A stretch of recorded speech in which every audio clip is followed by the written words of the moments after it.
నమస్తే, నేను మీ సతీష్. జగన్మోహన్ రెడ్డి 5 ఏళ్ల పరిపాలన అద్భుతం, అద్వితీయం, అమోఘం. ఇది బుగ్గన రాజేంద్రనాథ్ రెడ్డి జగన్మోహన్ రెడ్డి ముఖ్యమంత్రిగా ఆఖరిసారి నిర్వహిస్తున్నటువంటి అసెంబ్లీ సమావేశాల్లో ఇచ్చినటువంటి కితాబు. అదే కాకుండా జగన్మోహన్ రెడ్డి పరిపాలనను 7 భాగాలుగా విభజిస్తూ ఆయన ఒక మంచి సూత్రాలనే చెప్పారు. మరి ఈ సూత్రాలపైన ప్రస్తుతం ఏపీ రాజకీయ వర్గాల్లో కూడా చాలా ఆసక్తికరమైనటువంటి చర్చ అయితే జరుగుతోంది. మరి ఏదైతే జగన్మోహన్ రెడ్డి పరిపాలనకు బుగ్గన రాజేంద్రనాథ్ రెడ్డి ఆర్థిక మంత్రి ఇచ్చినటువంటి కితాబుని, దానిపై జరుగుతున్నటువంటి చర్చల్ని ఏ విధంగా అర్థం చేసుకోవచ్చు అనేటువంటి అంశాలు మనతో విశ్లేషించేందుకు సీనియర్ జర్నలిస్ట్ సత్యమూర్తి గారు ఉన్నారు. సార్ నమస్కారం. నమస్కారం అండి. సార్, ముఖ్యంగా జగన్మోహన్ రెడ్డి గారి 5 ఏళ్ల పరిపాలనకు 7 పాయింట్లు, 7 సూత్రాల కింద చెప్పుకుంటూ వచ్చారు బుగ్గన రాజేంద్రనాథ్ రెడ్డి గారు. దానిపై మీ అబ్జర్వేషన్స్ ఏంటి? నవ్వు వచ్చింది. అంటే జనరల్గా బడ్జెట్, అందులో ఎలక్షన్లకి ముందర వెళ్ళే బడ్జెట్ 3 నెలలకు పెట్టుకోవాలి కాబట్టి ఓట్ ఆన్ అకౌంట్ బడ్జెట్ పెట్టుకుంటారు. ఈ ఓట్ ఆన్ అకౌంట్ బడ్జెట్లో వాళ్ళు కొంచెం ఫోకస్ ఏంటి, అది ఏంటి, ఇటువంటివి చెప్పుకుంటారు. మా ఫుల్ ఫ్లెడ్జ్డ్ బడ్జెట్ అయితే ఫుల్ ఫ్లెడ్జ్డ్గా చెప్తారు. ఇది ఎలక్షన్ల ముందర బడ్జెట్ కాబట్టి కనీసం ఎలక్షన్ల కోసం, ఎలక్షన్లలో లాభం పొందడం కోసమన్నా ఏదో కొన్ని పాయింట్లు చెప్తారు. కానీ బుగ్గన రాజేంద్రనాథ్ రెడ్డి ఆయన జోకులు చెప్పాడు. ఏంటి అంటే సుపరిపాలన ఆంధ్ర అన్నాడు.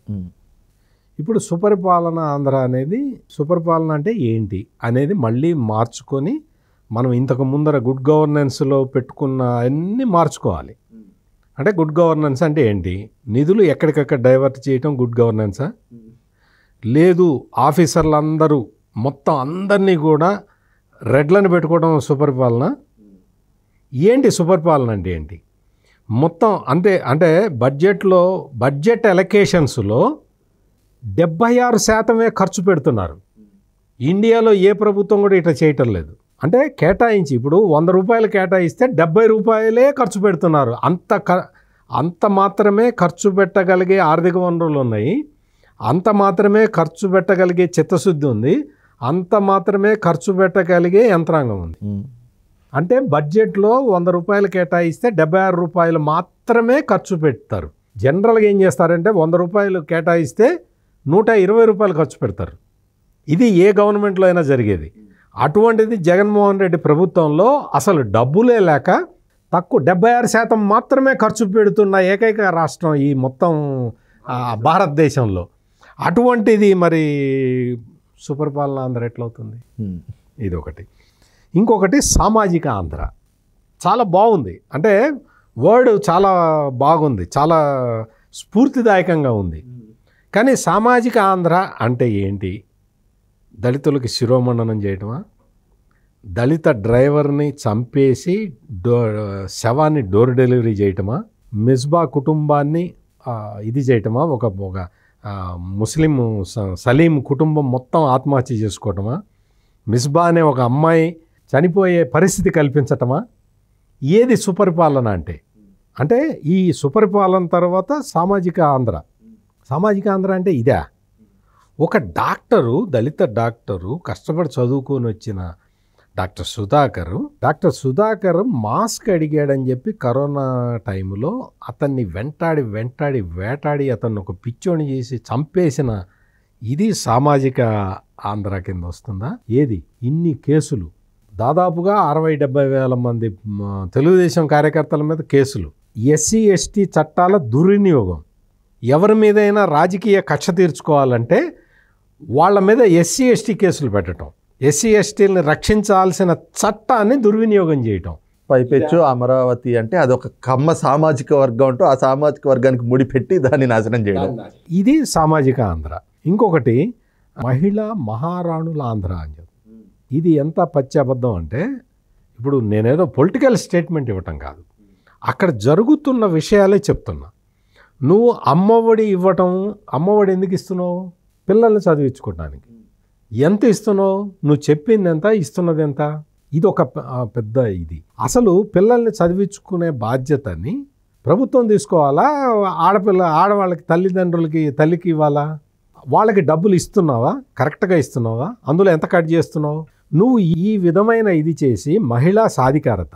నీకు ఒక చిన్న విషయం చెప్పాలి అంటే, డ్వాక్రా సంఘాలు మహిళలే ఉంటారు కదా సతీష్ గారు, అందులో మహిళలు దాచుకున్న డబ్బుల్ని కూడా ప్రభుత్వం వాడుకున్నది. ఇది మహిళా మహారాణుల ఆంధ్ర అంటే డ్వాక్రా మహిళలు పొదుపు సంఘాలు దాచుకున్న డబ్బుల్ని కూడా వాడుకున్న ప్రభుత్వం మహిళా మహారాణుల ఆంధ్ర ఎట్లా మారిందో మరి బుగ్గన రాజేంద్రనాథ్ రెడ్డి చెప్పాలి. ఇంకొకటి అన్నపూర్ణ ఆంధ్ర. సతీష్ గారు, మీరు చాలా కాలంగా జర్నలిజంలో ఉన్నారు కదా, మీరు ఎప్పుడైనా గోదావరి జిల్లాల్లో వరి రైతు క్రాప్ హాలిడే ప్రకటించాడా? నేను ఎప్పుడు చూడలేదు. వరి రైతు అసలు మొత్తం ఆంధ్రప్రదేశ్ అంటే సమైక్య ఆంధ్రాలో కానీ ఇప్పుడు తెలంగాణ ఆంధ్రాలో కానీ మొత్తానికి వరి ప్రధానమైన పంట, ఆహార పంట. ఆ వరిని ఇది చేసుకోవటానికి సాగు చేయటానికి అలవాటు పడిపోయిన రైతులు మేము ఈ ప్రభుత్వంలో మేము వరి సాగు చేయలేము అని చెప్పి వరికి క్రాప్ హాలిడే ఇచ్చుకున్నారు.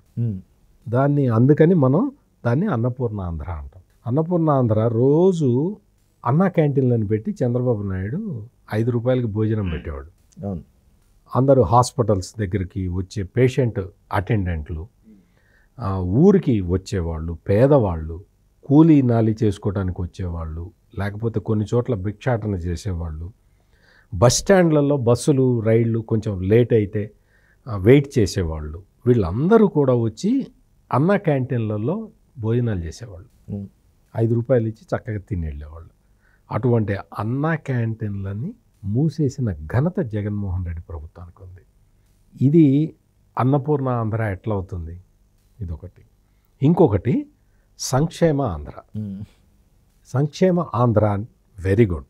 పిల్లలకి సంక్షేమ హాస్టళ్లలో పిల్లలకి నువ్వు ఇవ్వాల్సిన డబ్బులే ఇవ్వట్ల, ఉపకార వేతనాలు ఇవ్వట్ల. వాళ్ళకి సన్న బియ్యంతో అన్నం పెడతానన్నావు. సన్న బియ్యం కాదు కదా, పురుగుల బియ్యంతో అన్నం పెట్టే పరిస్థితి. సంక్షేమ హాస్టల్లే కాకుండా తిరుపతిలో కూడా సంకటి అన్నం పెడుతున్నావు. తిరుపతి లాంటి పుణ్యక్షేత్రంలో నిత్యాన్నదాన పథకంలో కూడా పురుగుల అన్నం, సంకటి, అది చాలా నాసిరకం బియ్యంతో ఇది చేస్తుంటే నువ్వు సంక్షేమ ఆంధ్ర ఎట్లవుతుంది? నువ్వు సంక్షేమం ఎక్కడిస్తున్నావు, ఎవరికి ఇస్తున్నావు? రేషన్ కార్డులు కూడా తగ్గించావు కదా. నువ్వు చెత్త పన్ను వేసావు. చెత్త పన్ను వేయటం సంక్షేమ ఆంధ్ర ఎట్లవుతుంది? 300 యూనిట్లు కరెంటు బిల్లు దాటితే సంక్షేమ పథకాలు కట్ చేస్తున్నావు. నీకు ఎవడన్నా కష్టపడి బయటికి వెళ్ళి సిటీకి వెళ్ళి పని చేసుకొద్దాం అని చెప్పి ఎవడన్నా మోటార్ సైకిల్ కనుక్కుంటే కట్టు నీకు. ఈ విధమైన పరిస్థితుల్లో సంక్షేమానికి కోతలు పెట్టిన వాడివి నువ్వు. ఎస్సీలకైతే దాదాపు 27 పథకాలు స్వాతంత్రం వచ్చినప్పటి నుంచి అమలు చేస్తున్న 27 పథకాలని కట్ చేసిన వాడివి సంక్షేమ ఆంధ్ర ఎట్లా తెస్తావు? సంక్షేమ ఆంధ్ర అంటే ఏంటి? వీళ్ళకి ఆటో డ్రైవర్లకి నువ్వు 10,000 12,000 ఇచ్చేసి వాళ్ళ దగ్గర నుంచి ఎంవీ ట్యాక్స్ రూపంలో పెనాల్టీస్ రూపంలో 10,000 ఇచ్చి 50,000 వసూలు చేస్తున్నావు. ఇది సంక్షేమ ఆంధ్ర ఎట్లవుతుంది? ఈ విధమైన చెప్పుకుంటూ పోతే మనకి అసలు మొత్తం ఇక్కడంతా కూడా ఒక డొల్ల సంక్షేమం నడుస్తూ ఉన్నది. అదిగాక ఈ సంక్షేమం పేరుతోటి పోనీ ఏ ఒక్క కుటుంబాన్నైనా కూడా ఇదిగో వాళ్ళ బ్రతుకుల్లో ఈ విధమైన మార్పులు వచ్చినాయి, వాళ్ళ జీవన ప్రమాణాలు మెరుగైనాయి, నేను ఈ 124 సార్లు బటన్ నొక్కడం వల్ల అని చెప్పే పరిస్థితి కూడా ఎక్కడ లేదు ఆంధ్రప్రదేశ్లో. అసలు అటువంటి ఛాయలు లేవు అసలు. ఇంకొకటి సంపన్న ఆంధ్ర అని, ఇది పచ్చి బూతు. సంపన్న ఆంధ్ర 12 లక్షల కోట్ల రూపాయల అప్పులున్న రాష్ట్రం సంపన్న రాష్ట్రం ఎలా అవుతుంది? డైరెక్ట్ ప్రశ్న బుగ్గన రాజేంద్రనాథ్ రెడ్డికి. సంపన్న ఆంధ్ర అంటే అర్థం ఏంటి? అప్పులు పెంచటమా? నువ్వు అప్పులు పెంచుతున్నావు. అప్పులతో ఆ రాష్ట్రం అప్పులతో పాటు కాంట్రాక్టర్లు ఆత్మహత్యలు చేసుకునే రాష్ట్రం ఈ దేశంలో ఎక్కడైనా ఉందా? చిన్న కాంట్రాక్టర్లు ధర్నా చేసిన రాష్ట్రం ఎక్కడైనా ఉందా? చిన్న కాంట్రాక్టర్లు అందరూ వాళ్ళు ధర్నాలు ప్రొటెస్టులు చేశారు విజయవాడ నడిబొడ్డున. పెద్ద కాంట్రాక్టర్లు రెడ్ అయితే తప్ప నువ్వు బిల్లులు ఇవ్వవు. ఇదేంటి? ఈ పరిస్థితి ఏంటి అంటే కాదు. అఫ్కోర్స్ కాంట్రాక్టర్లందరినీ రెడ్లనే పెట్టుకున్నాడు, అది వేరే విషయం. కోర్టులకు వెళ్తే కానీ కోర్టు నుంచి ఆర్డర్స్ తెచ్చుకుని మరీ బిల్లులు తెచ్చుకోవాల్సిన పరిస్థితి. కోర్టుకి వెళ్ళే ఆర్డర్ ఇప్పుడు ఇంకొక చేస్తున్నారండి. బిల్లులు, కాంట్రాక్టర్ల బిల్లులకు సంబంధించి 2 సార్లు 3 సార్లు కనుక వాళ్ళు బిల్లు అడిగితే అందులో ఆ రికార్డుల్లో ఒక కాగితం చించేసి ఈ కాగితం లేదు తీసుకురమ్మని చెబుతున్నారు. వీళ్ళే చించేస్తారు. ఆ కాగితం లేదు, ఎం బుక్స్ అంటారు కదా, ఆ కాగితం చించేస్తారు, కాగితం తెచ్చుకో అంటారు. ఆ కాగితం ఎప్పుడు తేవాలి? ఎప్పుడో 3 ఏళ్ల కిందట 4 ఏళ్ల కిందట చేసిన పనికి అట్లా బిల్లులు ఎగ్గొడుతున్నారు. ఈ తరహా ఇది జరుగుతున్నది. మొత్తం అప్పుల కుప్పగా మారిపోయిన ఈ ఆంధ్రప్రదేశ్ని సంపన్న ఆంధ్ర అని ఎట్లా అంటాం, భూభద్ర ఆంధ్ర అన్నాడు. ఇది ఇంకొక పెద్ద జోక్. ఇది ఇంకొక పెద్ద ల్యాండ్ టైటిలింగ్ యాక్ట్ అని ఒకటి చట్టం తీసుకొచ్చి నా భూమి నాకు కాకుండా చేస్తున్న ప్రభుత్వం ఇది. పేదవాళ్ళకి ఎప్పటి నుంచో 30-40 ఏళ్ల నుంచి అసైన్డ్ భూముల్లో ఉంటే ఆ అసైన్డ్ భూమి అమ్ముకోవడానికి వీలు లేదు, అమ్ముకుంటే ఆ డబ్బులు ఖర్చు అయిపోతాయి, మళ్ళీ ఆ కుటుంబం రోడ్డు మీదకి వస్తుందని చెప్పి అసైన్డ్ ల్యాండ్లు అమ్ముకోవడానికి వీలు లేకుండా గత ప్రభుత్వాలు, చాలా ప్రభుత్వాలు బాగా ఆలోచించి ఎంతోమంది ముఖ్యమంత్రులు ఆ నియమ నిబంధనలు తీసుకొస్తే నువ్వు అసైన్మెంట్ భూములను అమ్ముకోవచ్చు అని పెట్టావు. ఎందుకు? నువ్వు కొనుక్కోవటానికి. ఇది భూభద్ర ఆంధ్ర ఎట్లా అవుతుంది? నువ్వు చేస్తున్న సర్వేల్లో మొత్తం నీ పునాది రాళ్ళు, ఆ రాళ్ళు వేయించుకొని నీ బొమ్మ వేయించుకొని అవి పెట్టుకోవటానికి తప్ప నువ్వు భూభద్ర ఆంధ్ర ఎక్కడన్నా ఉందా? పైగా ఇంకొక విషయం చెప్తాను. ఈ గ్రానైట్ రాళ్ల మీద జగన్ బొమ్మ చెక్కి ఉంటుంది, అది తీసుకొచ్చి పొలంలో పాతేస్తారు. ఆ జగన్ బొమ్మ చెక్కిన గ్రానైట్ రాళ్లకి బిల్లు ఇవ్వలేదండి ఇప్పటివరకు ఈ గవర్నమెంట్. బుగ్గన రాజేంద్రనాథ్ రెడ్డికి ఆ విషయం తెలుసో తెలీదో, జగన్ బొమ్మ చెక్కిచ్చి పునాది రాళ్ళు పాతటానికి ఆ సూచికలు పెట్టే రాళ్ల మీద జగన్ బొమ్మ చెక్కు ఉంటుంది. ఆ చెక్కటానికి అయ్యింది గ్రానైటు రాళ్ళు ఇవన్నీ తీసుకొచ్చి పెట్టిన వాళ్ళకి ఇప్పటివరకు బిల్లులు ఇవ్వలేదు. బుగ్గన రాజేంద్రనాథ్ రెడ్డి ఇమ్మీడియట్గా ఆ చేసుకుంటే భూభద్ర ఆంధ్ర వస్తుంది. ఈ విధమైన విధానాలు పెట్టి సంక్షేమం లేదు, అభివృద్ధి లేదు. అభివృద్ధి ఎక్కడైనా సరే, ఏ రాష్ట్రంలో అయినా సరే అభివృద్ధికి సూచిక ఏంటంటే మూలధన వ్యయం. ఆ మూలధన వ్యయం ఈశాన్య రాష్ట్రాల కన్నా తక్కువ మూలధన వ్యయం ఎక్కడుందిరా అంటే ఆంధ్రప్రదేశ్లో. ఇటువంటి దురదృష్టకరమైన పరిస్థితుల్లో ఆంధ్రప్రదేశ్ చిక్కుకొని ఉన్నది. బుగ్గన రాజేంద్రనాథ్ రెడ్డి ఆయన వాస్తవాలు తెలుసుకొని మాట్లాడితే కొంత పద్ధతిగా ఉండేది, కానీ అన్ని జోకులు వేశాడు. రైట్, ఇది చూస్తున్నాం కదా, వైసీపీ అంటే మునిగిపోయే నావా అనేటువంటిది అర్థమయ్యి ఇక ఎన్నికలు రాబోతున్నాయి కాబట్టి ప్రజలను మళ్ళీ మభ్యపెట్టి ఏదో ఒక విధంగా ఓట్లు దండుకోవాలి అనేటువంటి ఒక దురుద్దేశంతో, కుట్రపూరితమైనటువంటి ఆలోచనతో ఈ విధంగా అబద్ధాలను వండి అరుస్తూ ఉన్నారు. అందులో భాగంగానే దానికి అసెంబ్లీని వేదికగా చేసుకుని ఈ రకమైనటువంటి అబద్ధాలని, అసత్యాలని అయితే కనుక ప్రజల్లోకి తీసుకెళ్ళి తప్పుడు సంకేతాలు తీసుగా బుగ్గన రాజేంద్రనాథ్ చేసినటువంటి వ్యాఖ్యలు అయితే కనిపిస్తూ ఉన్నాయనేటువంటి భావాన్ని సీనియర్ జర్నలిస్ట్ సత్యమూర్తి గారు వ్యక్తం చేస్తూ ఉన్నారు. Thank you. నమస్కారం.